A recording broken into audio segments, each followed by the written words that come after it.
fact, the Statue of Liberty is not just a symbol of freedom.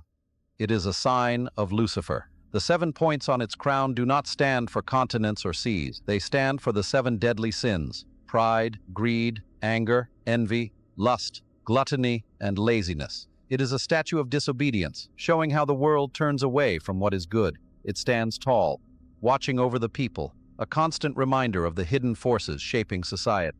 The torch is not a light of hope. It is the light of Lucifer, the one who tricked mankind by offering forbidden knowledge. He promised power and wisdom but brought only destruction.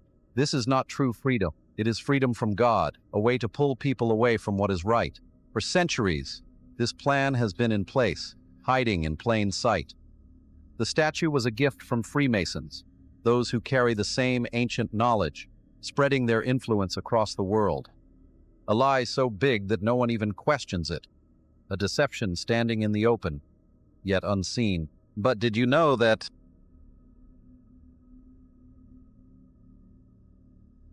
is your obsession of the year? Zac Efron is my obsession. He's here. What you don't know is that Zac Efron and I are the same person. We're not here. We're not actually here. It's like Janet and Michael. We are the same person. He just puts on his wig and a dress, and it's me, and you don't know that, and it's the greatest ruse of all. Something strange has been happening ever since TikTok made that deal with the US government. My videos aren't being deleted, they're being silenced. No new followers can see them. It's like someone doesn't want these discoveries getting out, especially the ones I posted about Cambodia, the ancient hospitals, the forgotten technology, the evidence of knowledge we're not supposed to know about. These are the first to vanish. Hundreds of my videos showing real ancient sites have been quietly buried. Why? You tell me, what is really going on here? Here is one of 3 videos that have been deleted 4 times. They do not want to show you how strong your mind is. So here is one of the videos they keep deleting. Here's the part almost nobody talks about. The Khmer Empire believed your health started in the mind. They thought disease and suffering were born from a sick spirit, not just the body. That's why their kings built entire hospitals not to treat you after you were dying, but to keep you balanced, strong, and whole before illness could even take root. They filled their temples with their symbols of water, sky, and serpent guardians to remind people of harmony. They studied the stars. They spoke endlessly about spirituality. And they designed their world to keep the human spirit aligned with the cosmos. Compare that to today. We drown in distractions, endless noise, and screens that chip away at our mental health. Back then, they raised civilizations around keeping the mind clear. Now, we've flipped it upside down.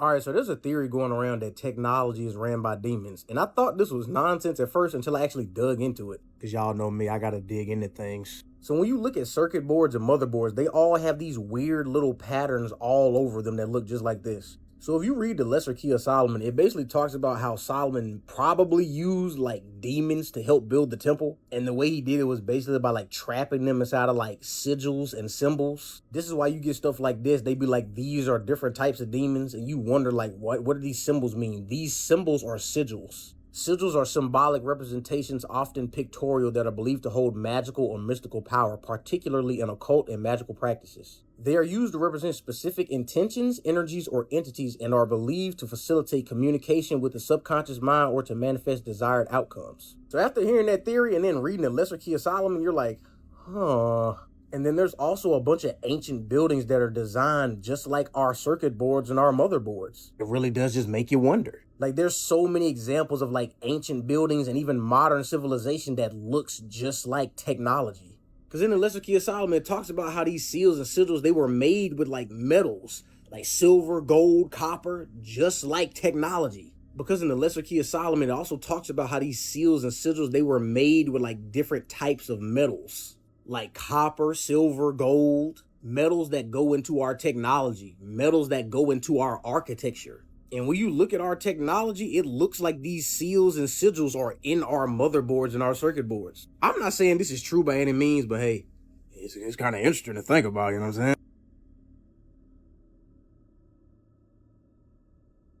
Have you seen these hieroglyphics of these ancient civilizations all over the world holding a pine cone in a handbag?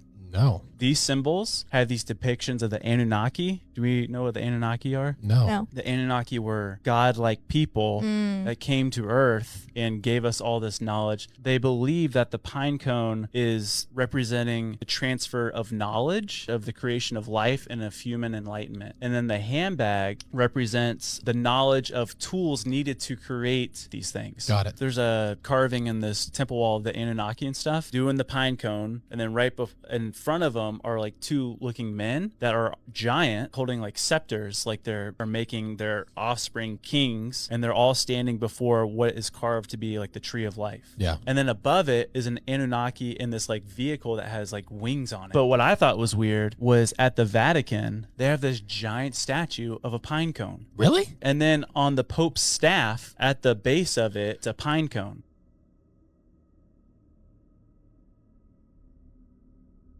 A floating will-o-wisp type orb was seen on a beach cam over California, mate. Check this out. In 2020, this strange object was documented on a beach cam in California. Check this out and I'll talk about it in a second.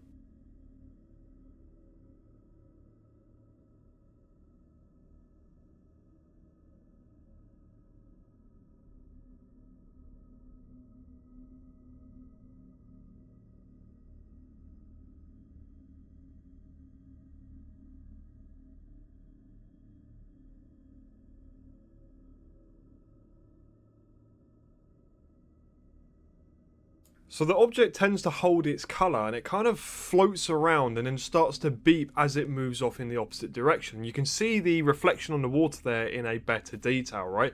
So this isn't a reflection on the camera lens itself, this is something genuinely out there, acting rather strange. Now it kind of hovers across again and then it starts to beep in a strange, peculiar way, which I don't really recognise with anything kind of to do with drones, and it looks like it kind of goes underwater for a second, then it shoots up and then disappears out of frame, which is just absolutely weird. What do you guys think?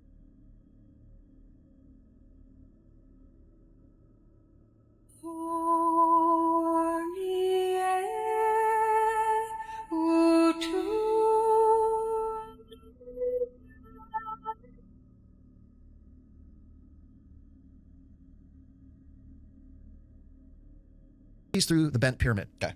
I'm just going to kind of comment on the process where they're using the carbon dioxide byproduct of the red pyramid and the aqueous ammonia solution to produce urea.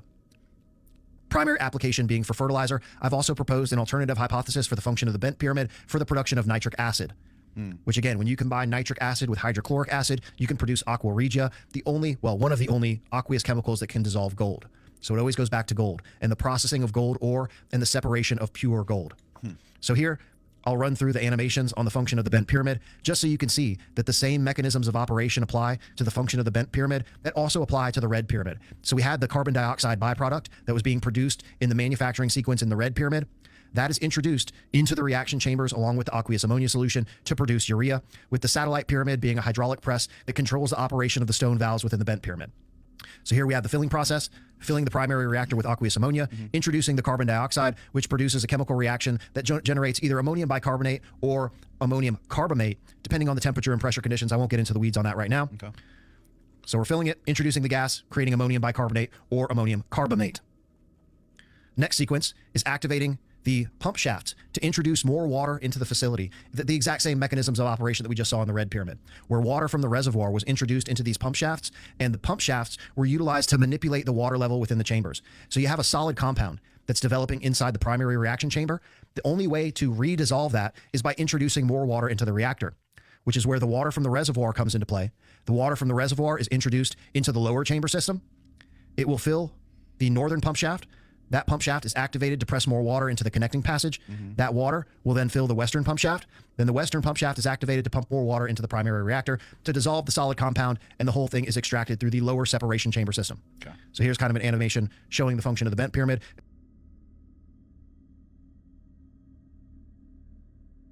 Big myth about the construction of the Egyptian pyramids that they moved, yeah. Prepare for a lot of debunking in today's episode. That they moved 2 million stones 500 miles. Yeah. That's not true. No? So, for example, the Giza pyramids, all of the limestone blocks in the core of the pyramids themselves were quarried directly from Giza. What? That's 100% a fact. The core blocks that you can see here. These exterior blocks? No, this is core. This is the core masonry. This is a picture of the Great Pyramid. Yes. Right. But I'm it talking would about, have had casing stones. It would have had casing stones on top of this. Correct, yeah. So all the blocks we're looking at right here came from where we're quarried directly from the Giza Plateau. They have the source of the quarries. There are 3 different quarries on the Giza Plateau. Really? Correct. All of the core blocks came from a couple hundred meters away, and they moved them directly into the core of the pyramids. And what about the granites in the King's Chamber? The granite is the only thing that came from Aswan. Okay.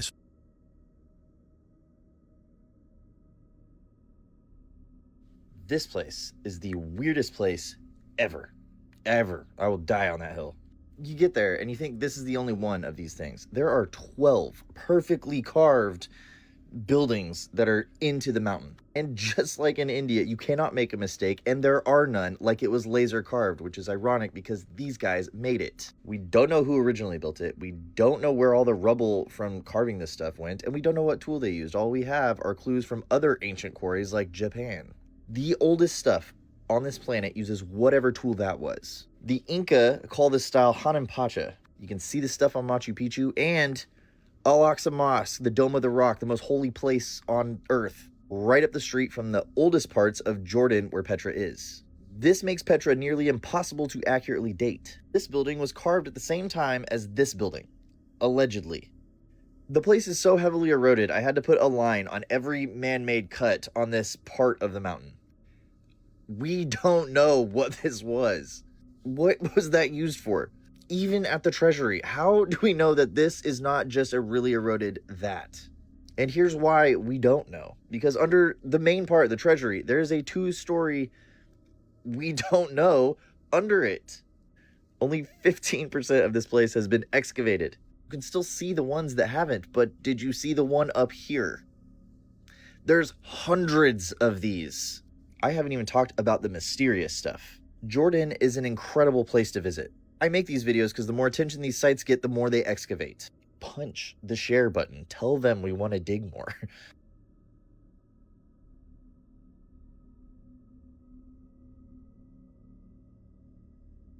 And the darkest theory is one that Lazar talked about. He said is something that they talked to him about when he was working on these back engineered crafts, is that what they use us as is vessels for that we are souls. We hold souls, and that this is essentially a farm, and this is how they develop souls through us.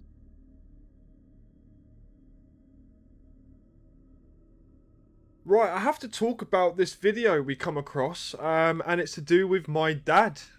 This is the closest piece of footage I've ever seen, or my dad has ever seen, that is close to what he witnessed in the 1970s as a little child at school, okay? And it's kind of emotional on my behalf, witnessing this and seeing his reaction to it, because what we're seeing here is exactly near enough to what he saw and 30 other people in a playground saw alongside them. This object slowly floating above a tree or a cluster of trees during his school period, and it was changing all sorts of different colors. This one isn't changing colors so much, but the ones he saw, it was almost like energy kind of morphing, and it slowly floated silently over the trees and then disappeared off. And from this point in his life, it triggered a massive events that he's witnessed even up until today, whether that would be UFO sightings, visitations, things that we moved to Warminster and witnessed over there. And I feel like this point that my dad experienced, and his brother as well, and I think my granddad, it just triggered a whole host of change for the rest of their life. I mean, this piece of footage was shot in Germany in 1993. And again, it's just sometimes when people witness such a profound event, like my dad did when he was younger, 30 people saw it, everyone was kind of gobsmacked, was watching this thing, it disappeared, and then no one ever spoke of it ever again. And it's one thing that's already stuck into my dad's head. And again, it's just something that's affected him for the rest of his life, and even it's kind of bled through into his children, my mum, other family members, and even neighbours of the sorts as well. Like, it's always those pinnacle events that some people witness, even on a generational level, where it can trigger a lot of stuff later down the line for others as well. But I don't know, I just thought I had to share this. It's absolutely incredible, and a beautiful piece of footage as well, and it just, yeah, hits me in the feels, man. Because some of the stuff I've witnessed as well is just, this is why I do this. I'm trying to find answers for myself and my family, and some of the stuff that we come across is definitely answering some of those questions. So yeah, there you go, guys. Hope you enjoy it. Discovered in a rural part of North America in 1988, this is the Williams Enigmalith. It is an electrical component embedded in a rock of solid granite that is at least 100,000 years old. It shows no signs of being welded or glued, and would appear that the rock formed around it. The three metallic prongs are also held in a matrix of unknown material. Whilst most believe it to be a hoax, scientists have been unable to prove it.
I'm gonna give it to you raw. 10 undisputable facts that absolutely double penetrate pyramid deniers. To be clear, this is not a conspiracy theory, speculation, or even pseudoscience. Just sheer cold facts about the biggest pyramid in Egypt. You use that brain of yours and make your own conclusions on what they mean. Challenge me on any single one of these, I dare you. The Great Pyramid of Giza was built with around 2.3 million stone blocks, weighing anywhere from 2 and 80 tons, some of which were cut from a quarry hundreds of kilometers away. But they did it by dragging them through the sand, right? The latitude of the pyramid passes directly through this coordinate, which just so happens to be the exact measurement of the speed of light in a vacuum to 9 digits. But it's probably just a coincidence, right? We're told that pyramids were built as ancient tombs for pharaohs, but not a single mummy nor human remains of any kind have ever been found in any pyramid ever, and that's a fact. Someone else probably got to all of them first, right? The Great Pyramid is facing perfectly true north within just 3/60ths of a single degree, making it also perfectly aligned with all cardinal directions, east, west, and south as well. But they probably just used the compass, which was invented by the Chinese over 2,000 years later. If you drew lines from out of the cardinal points of the pyramid and wrapped them all the way around the world, they would go through more land than any other point in the entire world, essentially placing the pyramid at the center of landmass of the whole world. Just another coincidence, right? Ancient Egyptians had hieroglyphs outlining nearly every aspect of their lives, but not a single one of them depicts the construction of the pyramids. They probably just forgot to record the greatest achievement in their civilization's history, right? The original height of the pyramid, around 146.73 meters, is virtually an exact scale of the distance between the Earth and the Sun on the perihelion, which is the Earth's closest approach to the Sun, within 0.1% margin of error at 147 million kilometers. Has to be another coincidence, right? The perimeter of the Great Pyramid as a ratio to its height is the same as the ratio of the Earth's circumference at the equator to its polar radius, to within 1/3% margin of error, essentially making the pyramid a scale model of the Earth. Take a moment to digest that, and yeah, it has to be another coincidence, right? The Great Pyramid of Giza is estimated to weigh around this many metric tons. The entire mass of the Earth is that many metric tons, making the weight of the pyramid an almost perfect scale of the Earth's total mass to, again, within 1/3% of accuracy. Yeah, these are definitely all just coincidences, right? The largest stones in the pyramid are found in the ceiling of the king's chamber. Red granite weighing up to 80 tons, which is as heavy as 2 Boeing 737 planes cut from the Aswan quarry over 1,000 kilometers away. But they probably just used ropes and sleds, right? Ain't no one can deny these cold hard facts of the Pyramid of Giza.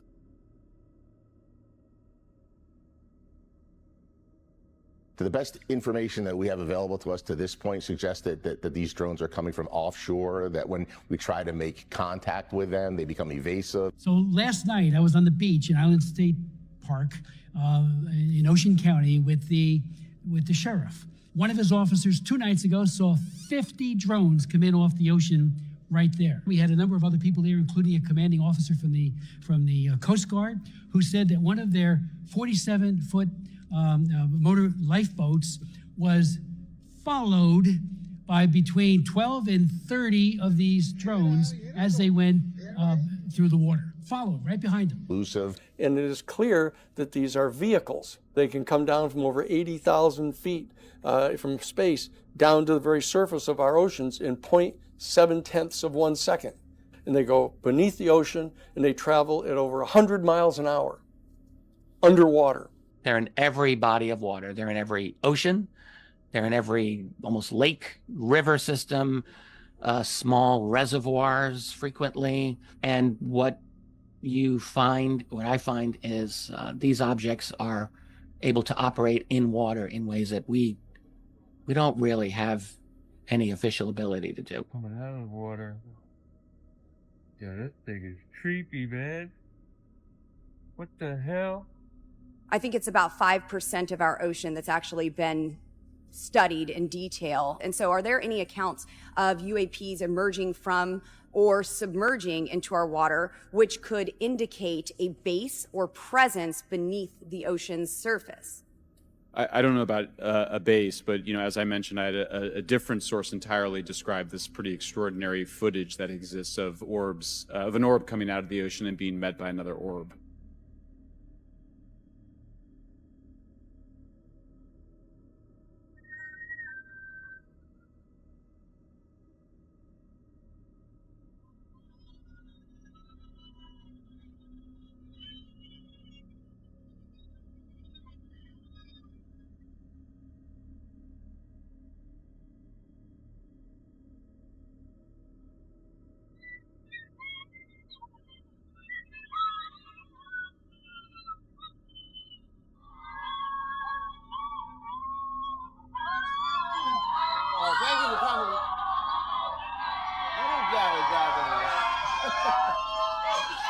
Is that a gang sign? Have you, Oh, like you don't know what it is. You don't know what that is. I have no idea. Well, you don't know. Jimmy Fallon doesn't know. David Letterman doesn't know. Well, we don't know. All the comics and show business don't know what this is. Right? Yeah. What is it? Come on, Jimmy. Seriously, the time is up. People are hip to this kind of stuff. I'm here tonight to blow the lid off it, to be the whistleblower. I'm sick and tired of the secrets and the lies. It is the secret symbol of the Illuminati, and you're a part of it, and it is the all-mocking tongue. Oh, I like it. It's the symbol of the all-mocking tongue. And I'm sick of it. I want everybody to be in on the joke, man. You know what I mean? For years now, talk show hosts, people on television, people in sitcoms have been hired by the government to throw you off the track, to distract you, to make you laugh and stuff like that, make you happy and docile so you don't know what's really going on. You know, when they get out there in the woods in a circle naked and they decide these things and, you know, and you know, look at them trying to come it out. It's hilarious, hilarious. And, you know, and I'm sick of, hold on a second. You know what they're trying to do? Who? This thing is buzzing. Hold on. They're trying to turn us into, you know, consumer drones of some sort. Hold on, I just got to get this. And yeah.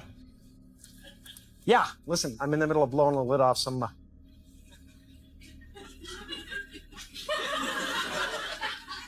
What happened? I'm sorry, Jimmy. I was temporarily interrupted by my iPhone 6 Plus.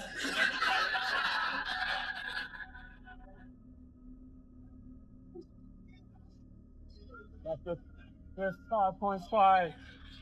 That's a big one, huh? 5.5 heads-up HD display. I think what I was really trying to say was I think people really enjoyed Dumb and Dumber this weekend. And that is what I thought you were about to say. They should all go to the theater. They should all go to the theater tomorrow and see it. Because we could use a good laugh. Ha ha ha ha ha.